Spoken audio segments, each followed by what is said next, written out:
वसंत ऋतु में चैत्र मास की नवमी तिथि को मृगशिरा नक्षत्र में अर्धरात्रि के समय माता आदि शक्ति का जन्म हुआ। माता शैलपुत्री के जन्म की दिव्य कथा का श्रवण कर हम कृतार्थ हो गए गणेश जी। अनंत है माता शैलपुत्री और उनकी महिमा। माता की 9 रूपों की उपासना करने पर जीवन के सभी मिथ्या भाव मिट जाते हैं। साधक मोह माया से मुक्त होकर संसार का परित्याग कर परमात्मा में समाहित होने के लिए तत्पर हो जाता है। माता शैलपुत्री को प्रसन्न करने के लिए साधक को किस प्रकार साधना करनी चाहिए? नवरात्रि के प्रथम दिवस पर साधक अपनी रीढ़ के मूल पर स्थित मूलाधार चक्र पर अपना ध्यान केंद्रित कर माता की उपासना आरंभ करते हैं। मूलाधार चक्र के अधिपति प्रथम पूज्य गणेश जी और माता शैलपुत्री की पूजा से ही हम इस चक्र को जागृत कर सकते हैं। और इस प्रकार नवरात्रि के प्रथम दिवस से ही साधक की योग साधना भी आरंभ होती है। महाराज, माता सरला, अब आप भी अपने नेत्रों को बंद कर अपने मूलाधार चक्र पर अपना ध्यान केंद्रित कर माता के मंत्र का जाप कीजिए।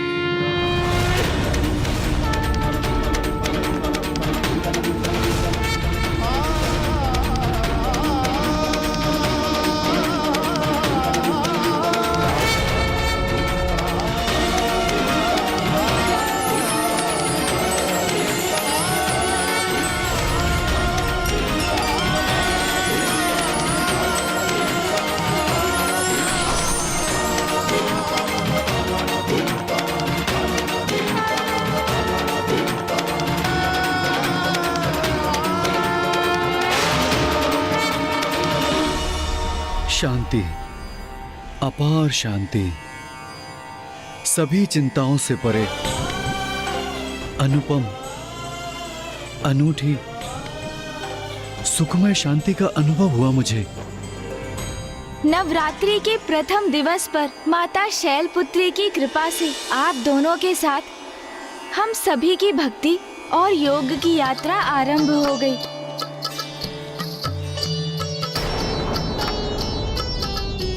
क्या हुआ माता सरला? आप किस विचार में खो गई? यही, पुत्र हो अथवा पुत्री, माँ तो अपनी संतान को समान स्नेह देती, उनमें कोई भेदभाव नहीं करती। किंतु माता आदि शक्ति को पुत्री रूप में प्राप्त करना, ये जो परम सौभाग्य माता मैना और महाराज हिमावन को प्राप्त हुआ, ये तो उनके अद्भुत पुण्य संचय का ही परिणाम था। सत्य है, पुत्री के माता पिता बनने का सुख तो बहुत बड़ा सौभाग्य है। आप सर्वथा उचित कह रही हैं माता। स्त्री तो स्वयं शक्ति की ही प्रतीक है। वो स्त्री जो पहले पुत्री के रूप में जन्म लेती है, किंतु पुत्री प्राप्त करना सहज नहीं। उन्हें प्राप्त करने के लिए देवी मैना और हिमावन को अत्यंत ही कठोर तप करने पड़े थे। प्रत्येक कन्या में तो स्वयं माता आदि शक्ति का ही वास होता है। अनेकों पुण्य संचित होने के पश्चात ही एक पुत्री का जन्म होता है और ये स्वयं में एक बहुत बड़ा सौभाग्य है। मैं तुम्हारी पुत्री बनकर तुम्हारी मनोकामना अवश्य पूर्ण करूंगी। इसीलिए हम कन्या पूजन भी करते हैं। जिनके परिवार में कन्याएं जन्म लेती हैं, वो अत्यंत सौभाग्यशाली होते हैं, क्योंकि उन पर स्वयं माता की कृपा दृष्टि जो होती है। पुत्री को जन्म देकर उसके माता पिता बनना तो स्वयं एक महान पुण्य है। माता सरला, महाराज दिव्यदास, कल भोर में नवरात्रि के द्वितीय दिवस पर हम माता के द्वितीय रूप की कथा जानेंगे।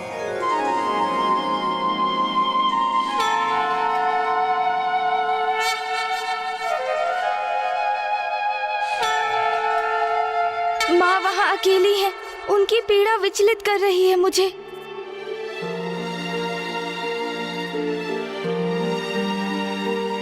गणेश, तुम्हारी अधीरता का आभास है मुझे। गणेश भैया, हमने अभी माँ के नव रूपों की पूजा आरंभ की है। हमारे मनोरथ के सिद्ध होने में पूजा की संपूर्ण अवधि शेष है अभी।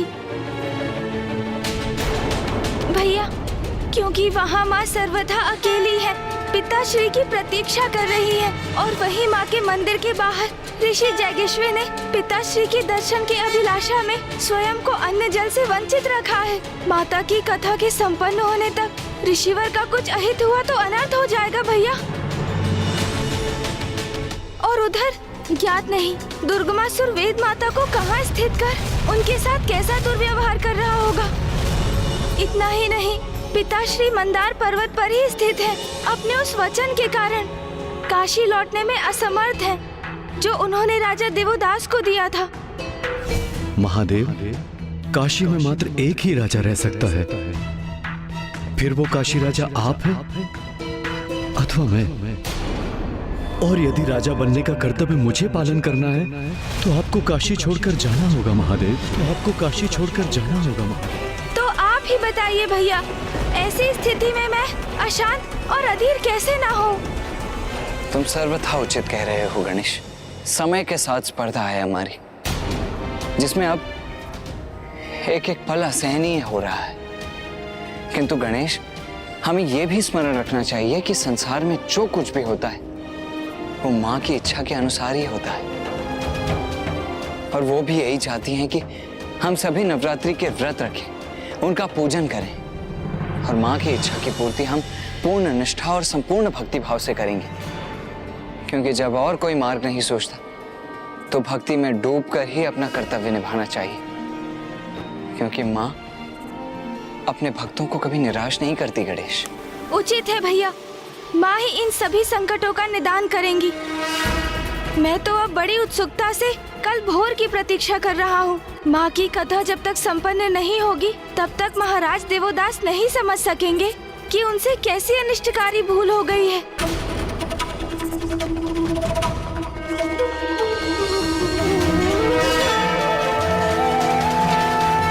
माँ, कल रात्रि में मैं बहुत व्याकुल और अधीर था, किंतु आज भोर में आपके दर्शन पाकर एक नवीन ऊर्जा प्राप्त हुई है। अब आपके द्वितीय रूप माँ ब्रह्मचारिणी की कथा करने का समय आ गया है। हमें आशीर्वाद दीजिए माँ कि हम आपके 9 रूपों की कथा भली भांति कह सकें, जिसे राजा देवोदास अपनी भूल समझकर उसे सुधार सके। पुत्र गणेश, पुत्र कार्तिकेय, तुम्हारे मुख से उत्सर्जित मेरी कथा का श्रवण कर राजा दिवोदास और देवी सरला को ही नहीं, संसार को भी बहुत कुछ सीखने का अवसर प्राप्त होगा।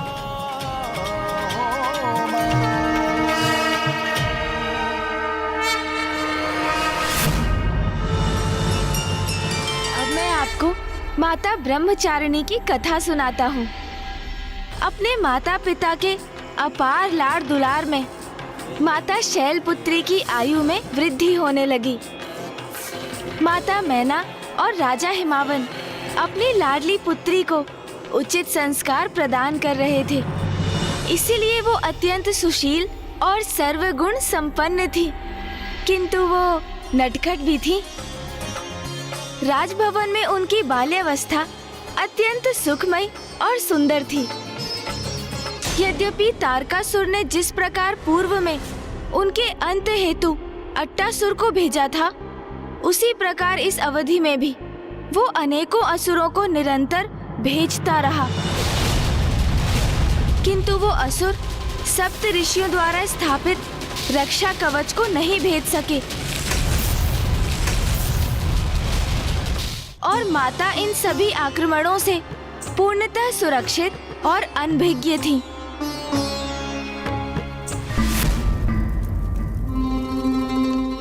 लौटा क्यों नहीं अट्टासुर अभी तक?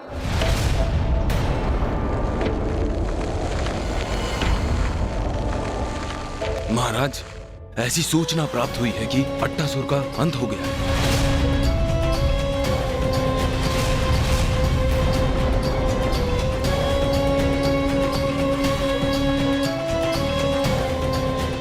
अंत हो गया अट्टासुर का? तो फिर प्रतीक्षा क्यों कर रहे हैं हम?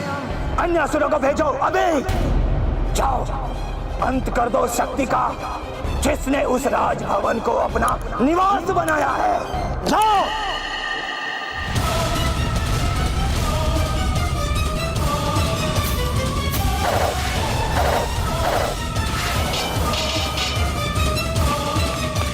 तारकासुर भयंकर से भयंकर असुरों को भेजता गया और एक एक कर उन सभी असुरों का अंत होता गया। अंततः तारकासुर इतना आवेशित और अधीर हो गया कि वो स्वयं अब हिमालय पर्वत की ओर बढ़ चला। अब स्वयं देखता हूँ मैं, कौन है ये मायावी शक्ति जिसने मेरे अनेकों असुरों को क्षति पहुंचाई है। पुत्री पार्वती,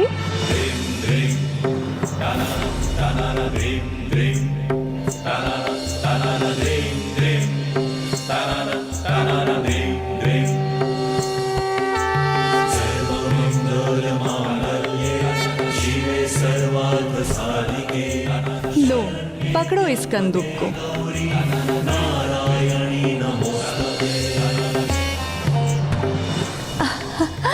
अरे वाह, अति उत्तम पुत्री पार्वती।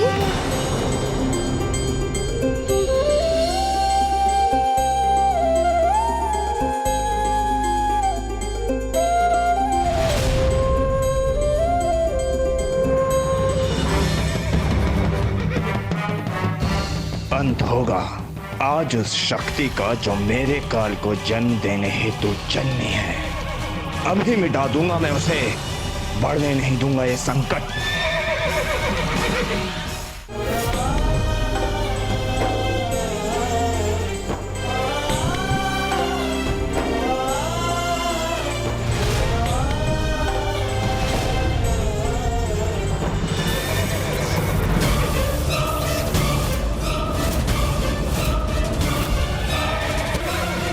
ये दुष्ट तारकासुर तो यहाँ पर भी पहुंच गए। कहीं ये राजा हिमावंत के राजभवन पहुंचकर कहीं कोई अनर्थ न कर दे। निश्चिंत रहिए देवराजेंद्र, अब वहां कोई और अनर्थ नहीं होगा।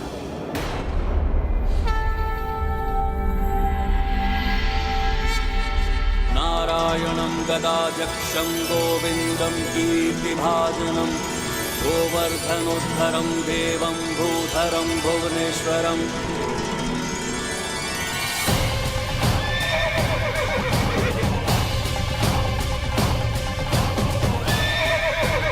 कहाँ गया ये राजभवन? मुझे दिखाई क्यों नहीं दे रहा?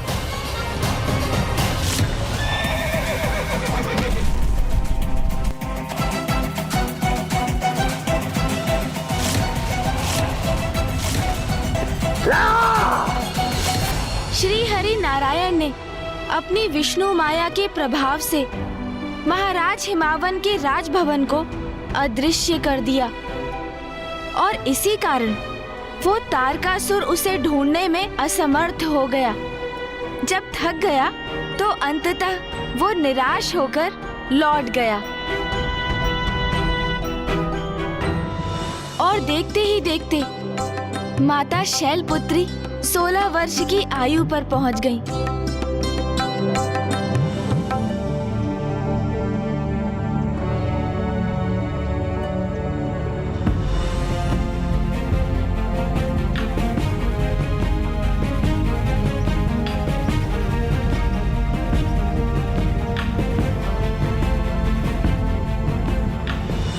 अब आएगा क्रीड़ा का आनंद मुझे। पार्वती को मैं हिम कंदूक से सताऊंगी, देखना।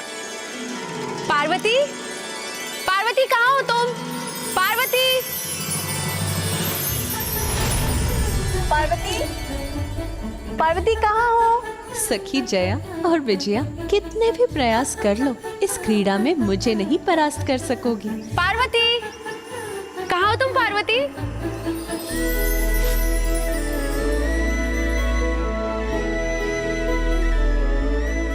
विजया तुम उस दिशा में जाके ढूंढो, मैं इस दिशा में जाती हूँ, ठीक है? पार्वती, पार्वती कहाँ हो तुम? पार्वती, पार्वती पार्वती, यद्यपि माता का जन्म हो चुका था और वो अपनी एक अवस्था में भी आ चुकी थी, किंतु उधर देवगण इसके पश्चात भी चिंतित थे।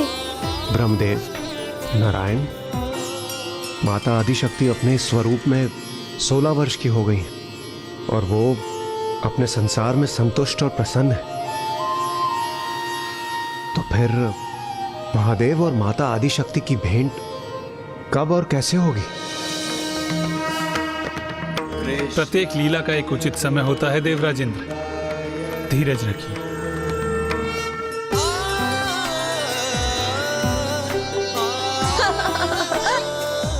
सखी विजया, तुम्हारी चाल तो विफल कर दी मैंने।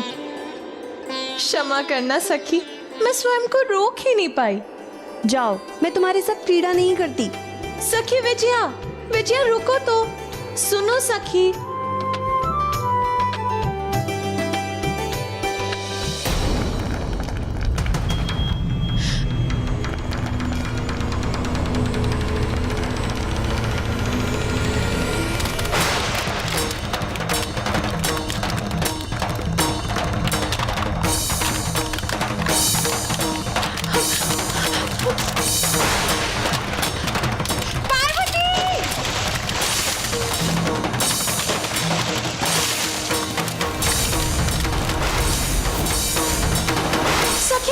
सखी विजया, सखी विजया।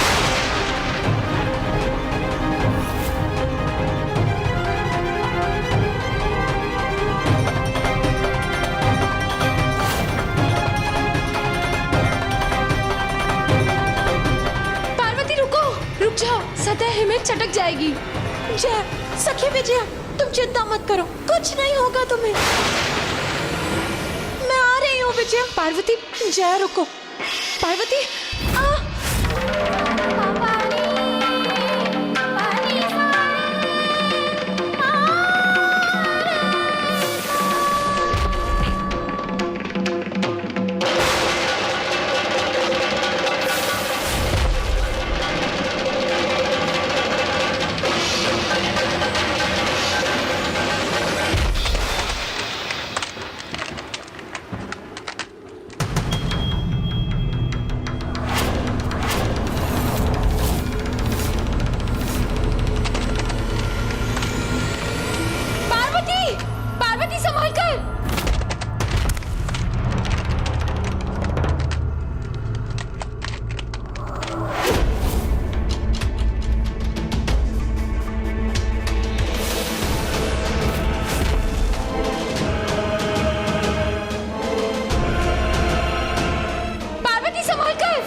मुझे थामे रखना विजया।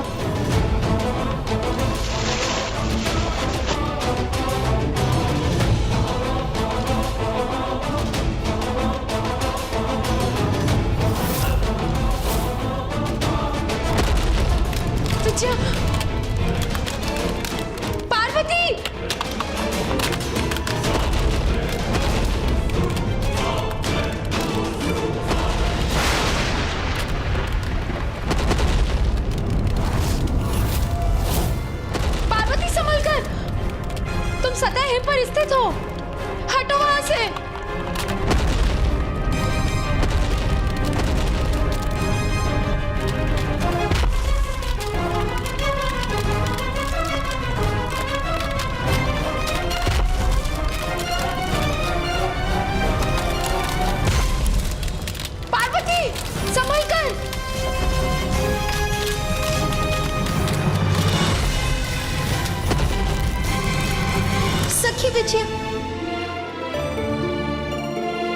सखी सखी तुम कुशल तो हो ना?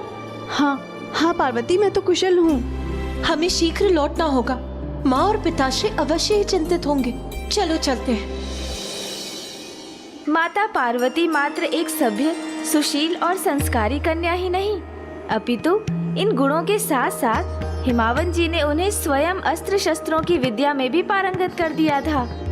माता मैना माता शैलपुत्री को व्रत आदि के लिए प्रेरित करती थी, जिससे उनकी पुत्री को श्रेष्ठतम वर प्राप्त हो। ऐसा पति जिनके लिए उनका जन्म हुआ था। जहाँ एक और महादेव माता आदिशक्ति के जन्म से अनिभिज्ञ अपनी चिर ध्यान साधना में लीन थे, वहीं देवता भी माता पार्वती और महादेव की भेंट के उस क्षण की बड़ी अधीरता से प्रतीक्षा कर रहे थे। ब्रह्मदेव, नारायण, अब और विलंब क्यों? यदि किसी कारण संयोग संभव नहीं है तो क्यों ना हम ही माता आदिशक्ति और महादेव की भेंट का कारण प्रस्तुत कर दें। नारायण नारायण।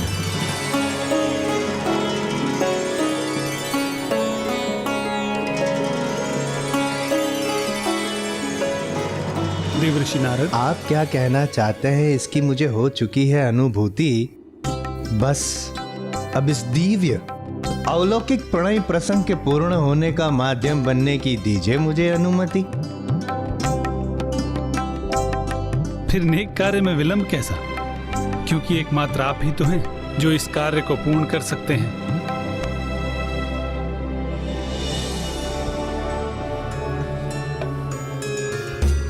स्वामी,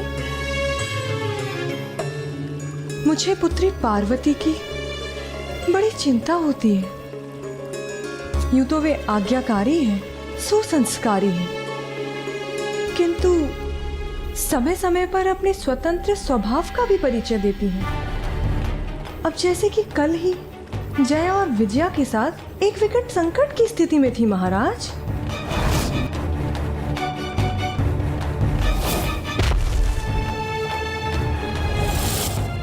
मेरे विचार से अब हमें उसके योग्य एक उचित वर ढूंढना चाहिए। प्रिय, आप व्यर्थ में चिंता कर रही हैं। हमारी पुत्री पार्वती के स्वभाव में और भी स्थिरता लाने हेतु हमें विवाह के अलावा और भी कोई उपाय अवश्य करने चाहिए। नारायण नारायण। सेवा। देव ऋषि नारद, प्रणाम देव ऋषि नारद। आइए, आसन ग्रहण कीजिए।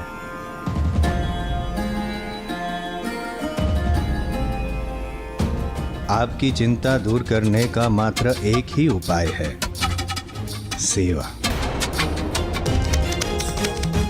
क्षमा कीजिएगा देव ऋषि नारद, मैं कुछ समझी नहीं। देवी मैना, आपने अपनी पुत्री को सभी संस्कार प्रदान किए हैं।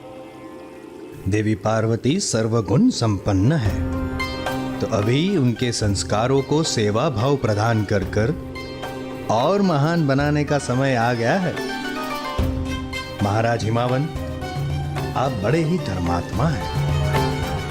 धर्म के सम्मान के साथ साथ सदा ही आप सभी धार्मिक जनों का भी सम्मान करते आए हैं। आपकी पुत्री अत्यंत सुशील है, तो अब उसका कल्याण इसी में है कि वो साधु संतों की सेवा में लीन हो।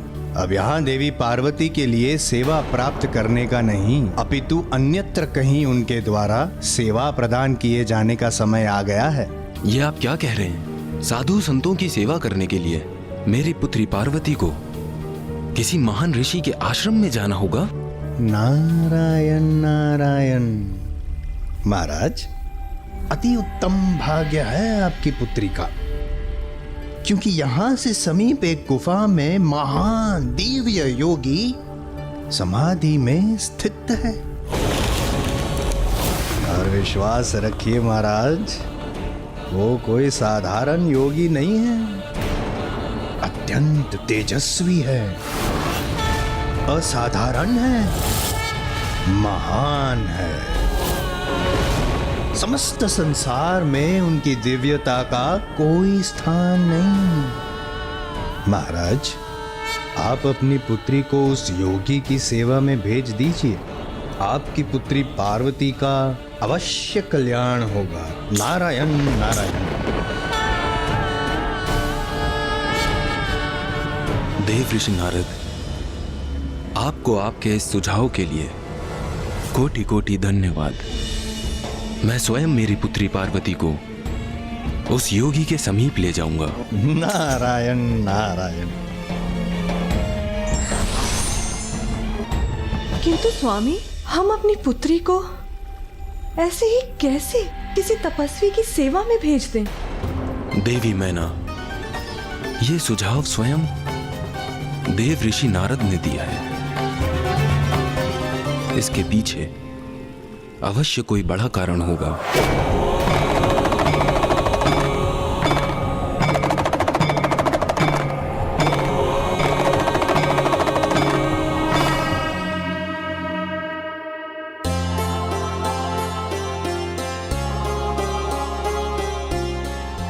जाओ पुत्री, जाओ, जाकर उन महान योगी की सेवा करो, जिससे वो तुम पर प्रसन्न हो, तुम्हारी समस्त मनोकामनाओं की पूर्ति का वरदान दे।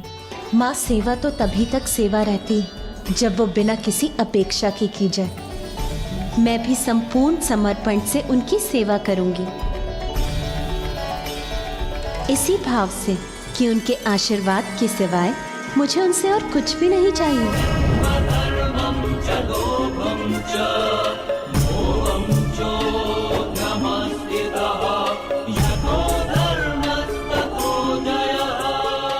देवराजेंद्र, कदाचित अब हमारी प्रतीक्षा का अंत समीप, क्योंकि शीघ्र ही माता महादेव के समक्ष होंगी।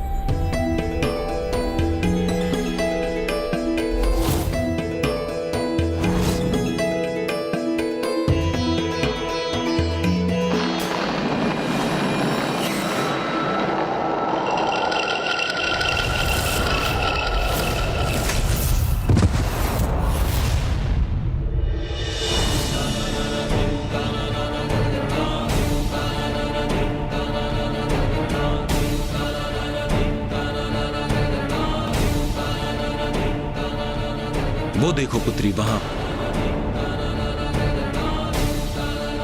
उस गुफा में वो महान योगी समाधि में स्थित है।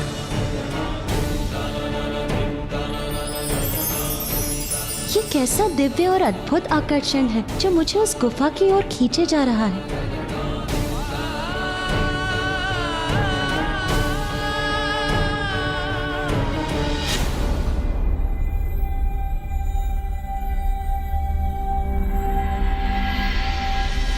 पुत्री पार्वती, पुत्री पार्वती, पुत्री पार्वती।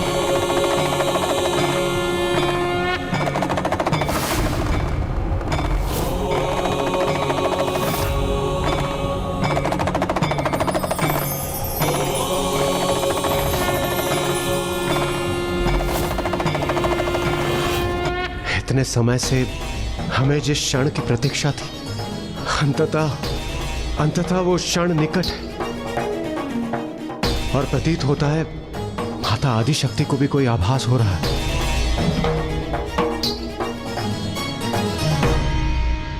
जी पिताश्री।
रक्ताम्बुजवासिनी विलसिनी छन्दांशु तेजस्विनी या रक्तारुधिराम्बरा या रत्नाकरमन्थना प्रकटिता विष्णो स्वया गेहिनी सा मां पातु मनोरमा भगवती लक्ष्मी च पद्मावती।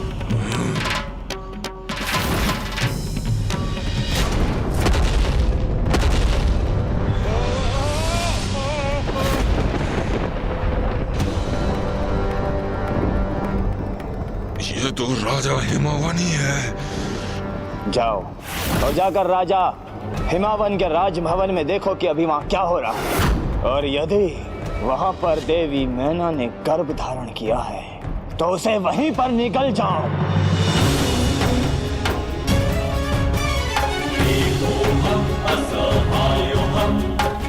मेरी प्रिय पुत्री, मैंने तुम्हारी माँ को तो समझा दिया था, किंतु तुमसे तुम्हारी इच्छा नहीं पूछी। तुम यहाँ कुशलता से रहोगी? इतना महान दायित्व संभाल पाओगी ना तुम? पिताश्री, आप व्यर्थ ही चिंता कर रहे हैं। अब मैं बड़ी हो गई हूँ, 16 वर्ष की आयु हो गई है मेरी। मैं ये दायित्व अवश्य निभा लूंगी। 16 वर्ष? अर्थात मैं 16 वर्षों से यहाँ मृत अवस्था में पड़ा रहा, और अब देवी आदि शक्ति राजा हिमावन की पुत्री के स्वरूप में एक युवती बन चुकी है। मुझे महाराज तारकासुर द्वारा दिया गया कार्य शीघ्र संपन्न करना चाहिए। अति शीघ्र उनके निकट पहुंचकर उन्हें ये सूचना देनी चाहिए। अट्टासुर, वो दुष्ट असुर पुनः जीवित हो गया। अट्टासुर की मृत्यु हो चुकी थी, किंतु उसे पुनर्जीवन भी प्राप्त हुआ, क्योंकि माता पार्वती का आंचल उसके ऊपर से चला गया और उसने माता को देखकर उन्हें पहचान लिया, क्योंकि ये उसे भी ज्ञात था कि एकमात्र माता आदि शक्ति ही उसके मृत शरीर को जीवन प्रदान कर सकती थी। गणेश जी, फिर क्या हुआ? एक और अट्टासुर तारकासुर को माता के जन्म की सूचना देने जा रहा था, तो दूसरी ओर समस्त देवता बड़ी व्यग्रता से उस क्षण की प्रतीक्षा कर रहे थे जब महादेव और माता पार्वती एक दूसरे के समक्ष आने वाले थे।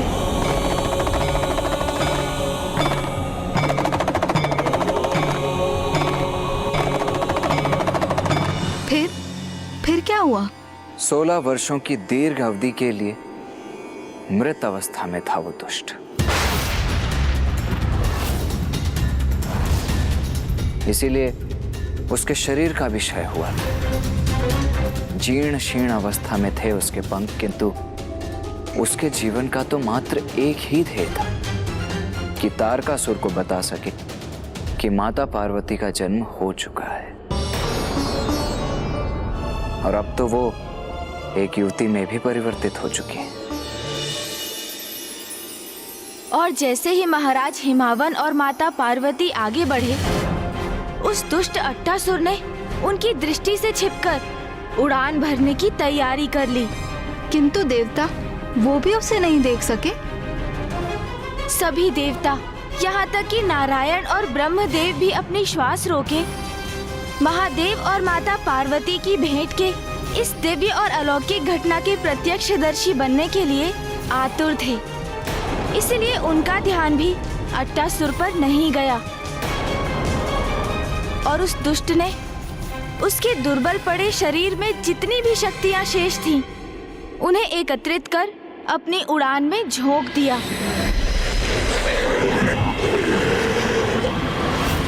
तो फिर क्या माता गुफा के भीतर गई? उन्हें महादेव के दर्शन हुए? उन्होंने एक दूसरे को देखा?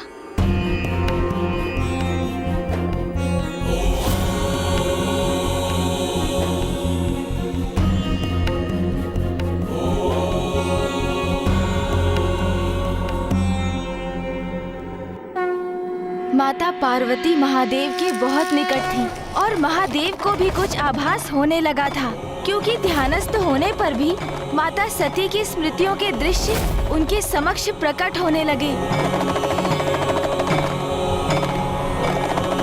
प्रणाम।